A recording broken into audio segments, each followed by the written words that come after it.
How do you speak to yourself? The mind is very powerful, and the things that you're saying to yourself on a daily basis help shape you. I was recently volunteering at a basketball camp that I used to work at, just to see some old friends, and, I enjoyed the atmosphere. And throughout some of the drills that we were doing, I'm hearing some of the kids saying things like, I can't, and like within an instant, like I shut it down, you know. I was telling them, like, even something as simple as just doing like a regular, drill that you're doing every day, and you're messing up, like the words I can't, should never come out of your mouth. I think my response was so quick because, like, I feel like there was a connection there. Like, saying things like I can't, and, just having the wrong vocabulary is something that I feel like affected me in my life, especially growing up in that atmosphere, being a basketball player. There were plenty of times in my life where I wasn't able to accomplish certain things, certain goals that I set out for myself. And along the way was basically telling myself that I couldn't do it, that I didn't possess the ability to accomplish such things. I feel like this leads to us being okay with settling for less. For 1 second, like, really try and follow along with what I'm about to say and see if it makes sense. I feel that when you consistently tell yourself that, maybe you don't have the ability to accomplish something, and then you try that thing and you don't accomplish it, like, you're almost like not surprised in a way, you know?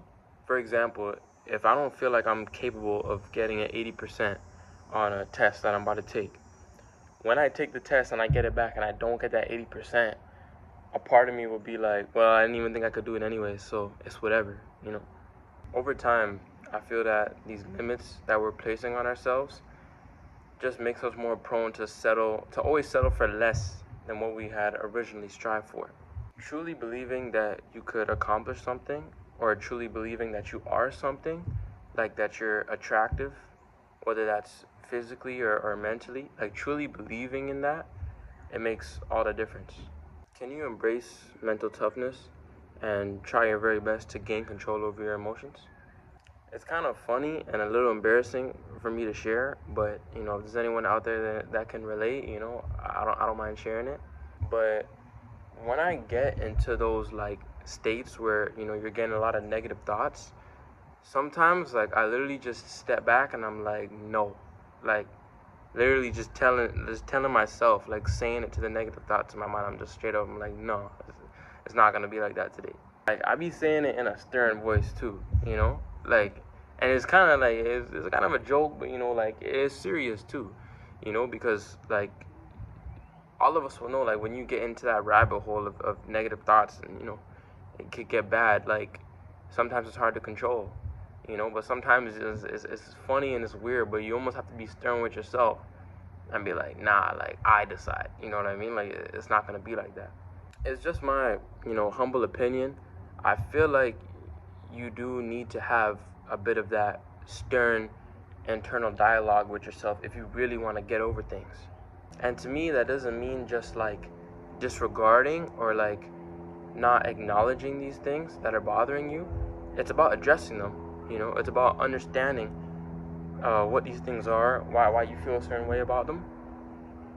But it's also understanding that you're in control of your mind. Alright, so quick change of scenery because it was getting really packed up by where I was at, and I could barely even record in public when I'm by myself, so forget about it when there's other people there. But anyway, I'm gonna just pick up where I left off. I think I've been started. Whoa.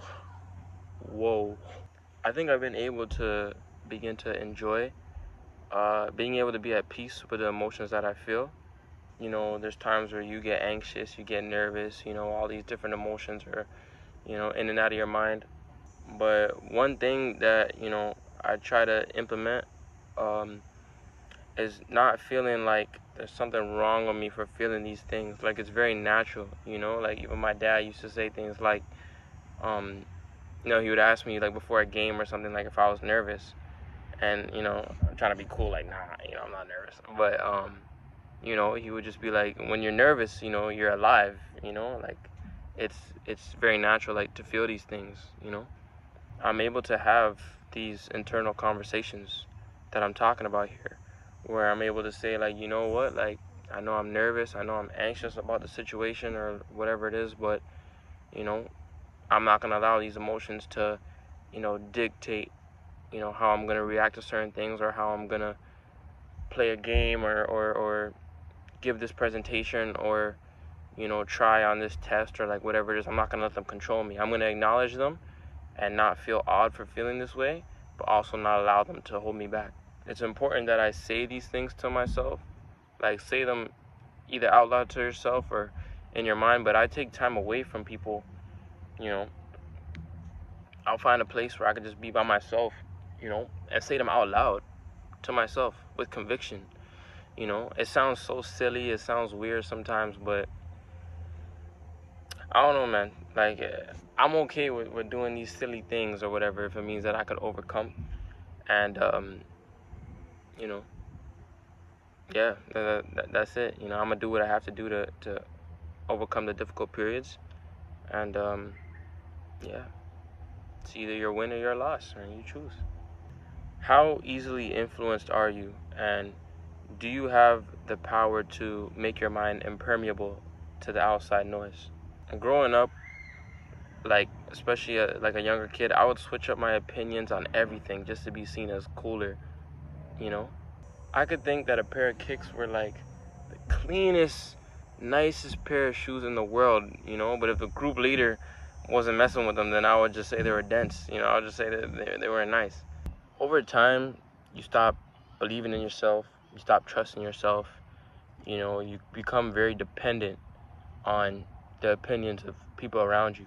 I want to share like a supple, bro, supple? I want to share like, bro, I want to share like a crazy example of like the power of like making your mind, like you just don't pay attention to the outside noise. You just drown it out and you just tell yourself things. I want to give you a crazy example, all right? It's 11th grade, right? I'm in fitness class, and our teacher for fitness class, like, she was sick, man, like, not only was she just, like, a good teacher, but, like, she, like, liked all the sports and stuff. She would talk to us about sports, right?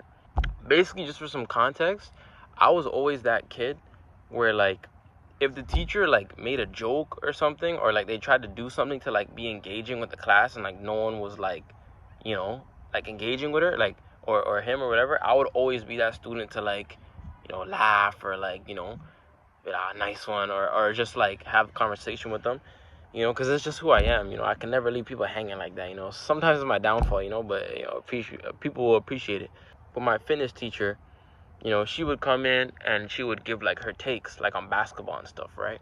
And this one day she came in talking to all the basketball guys, like the guys who were on the ball team, and was like, oh, well, for all you basketball guys, I think Michael Jordan is better than LeBron, and like no one really engaged with the conversation, right?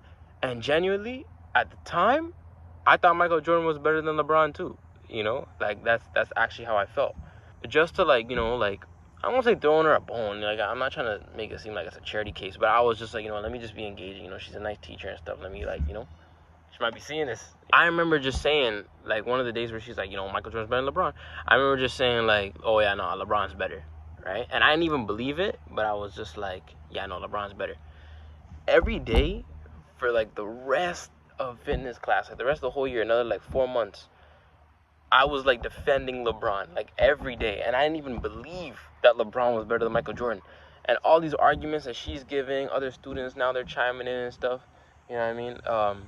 I was just like not listening to him. Like, nah, LeBron did this, LeBron did that, LeBron did that. Listen, I did this for 4 months, right? I did this so consistently where I blocked out all the noise of, the arguments that they had for one thing. And I stuck to a point saying that LeBron is better than Michael Jordan, to the point where at this very stage that I'm at now, I actually think LeBron is better than Michael Jordan.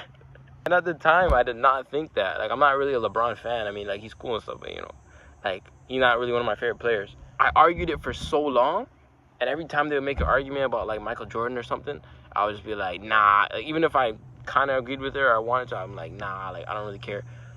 To the point where at the end of the school year, I would sit back and be like, I actually kind of think LeBron is better than Michael Jordan, and that's actually how I feel now.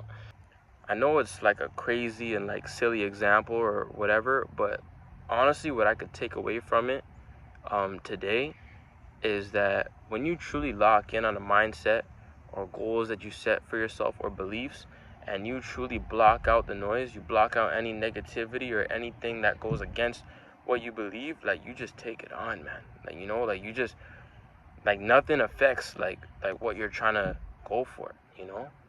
But I don't know, man. I feel like I should start saying like I don't know, like at the end of all these videos, just in case like you take this advice and it just goes downhill, you know. That's all I got for today, you know. Yeah. Uh, as always, I appreciate the watch, and I'll see you guys on the next one. Over time, I feel like, you know, placing these limits on ourselves just allows us to. Yo, I don't even know if they could hear that, bro. Yo, like someone told me when I was younger, like that noise comes, I don't know what makes the noise, like a bird or something, I don't know. And apparently they make it from their stomachs. I don't know if this was one of those things that kids just used to lie about, but I don't know.